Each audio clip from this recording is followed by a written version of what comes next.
और बीच में BT cotton की भी वायरस अटैक के कारण उत्पादकता लगातार घटी है। कपास का उत्पादन कम होता जा रहा है। इसके कारण किसान भी संकट में है। हमारा संकल्प है कपास का उत्पादन बढ़ाना, उत्पादन में आने वाली लागत को घटाना, अच्छे बीज, जलवायु अनुकूल जो हो और वायरस अटैक का मुकाबला कर सकें। इसके लिए 11 जुलाई को प्रातः 10 बजे कोयम्बटूर में हमने एक बैठक बुलाई है, जिसमें कपास उत्पादक किसानों के प्रतिनिधि, किसान संगठनों के प्रतिनिधि, आईसीआर के जाने माने सभी वैज्ञानिक, स्वयं डीजी आईसीआर, कपास उत्पादक राज्यों के कृषि मंत्रीगण,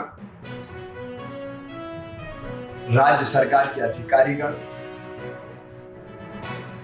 और कपास उद्योग से, काटन उद्योग से जुड़े हुए प्रतिनिधि एग्रीकल्चर यूनिवर्सिटीज के लोग भी रहेंगे। ಸುಮಾರು 50 ಅಂಗನವಾಡಿ ಕಾರ್ಯಕರ್ತರ ಹುದ್ದೆ ಮತ್ತು 282 ಅಂಗನವಾಡಿ ಸಹಾಯಕರ ಹುದ್ದೆಯನ್ನು ನಾವು ಈಗಾಗಲೇ ಅರ್ಜಿಯನ್ನು ಕರೆದಿದ್ದೇವೆ. ಈ ಅರ್ಜಿ ಕರೆದಾಗ ನನಗೆ ದೂರವಾಣಿಯಲ್ಲಿ ಒಂದು 2-3 ದೂರುಗಳು ಬಂದವು. ಇದರೊಳಗಡೆ ಪಾರದರ್ಶಕವಾಗಿ ಆಗ್ತಾ ಇಲ್ಲ, ಕೆಲವರು ಹಣಕ್ಕೆ ಬೇಡಿಕೆ ಇಡ್ತಾ ಇದ್ದಾರೆ ಅಂತಕ್ಕಂಥ ಮಾತು ನಮಗೆ ಕೇಳಿಬಂತು. ಈಗಾಗಲೇ ನಾನು ಪತ್ರಿಕಾ ಹೇಳಿಕೆಯನ್ನು ಕೂಡ ಕೊಟ್ಟಿದ್ದೆ ಮತ್ತು ಲೋಕಾಯುಕ್ತ ಸಂಸ್ಥೆಗೂ ಕೂಡ ನಾನು ಒಂದು ಪತ್ರವನ್ನು ಬರೆದಿದ್ದೇನೆ. ಅಂದರೆ ಯಾರಾದರೂ ಈ ಥರ ಹಿಂಗಿದ್ದರೆ ಇದನ್ನು ತಾವು ದಯಮಾಡಿ ಕ್ರಮವನ್ನು ಕೈಗೊಳ್ಳಬೇಕು ಅಂತೇಳಿ ನಾವು ತಿಳಿಸಿದ್ವಿ.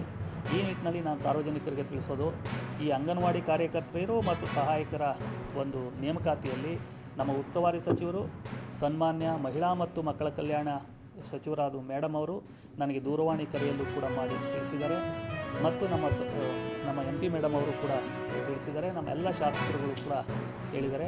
ಇದನ್ನು ಪಾರದರ್ಶಕವಾಗಿ ನಾವು ನಡೀತಾ ಇದ್ದೀವಿ. ಯಾವುದೇ ಗೊಂದಲಕ್ಕೆ, ಅವ್ಯವಹಾರಕ್ಕೆ ಆಸ್ಪದ ಇಲ್ಲ. ಹಾಗೇನಾದರೂ ಇದ್ದರೆ ದಯಮಾಡಿ ಅವರು ನನ್ನನ್ನೇ ಅಥವಾ ನಮ್ಮ ಅಪರ ಜಿಲ್ಲಾಧಿಕಾರಿಗಳನ್ನು ನೇರವಾಗಿ ಅವರು ಭೇಟಿ ಮಾಡಿ ಆ ಥರ ಏನಾನ ಆಗ್ತಾ ಇದೆ ಅಂತ ಹೇಳಿದ್ರೆ ದೂರನ್ನು ಕೊಡಬಹುದು.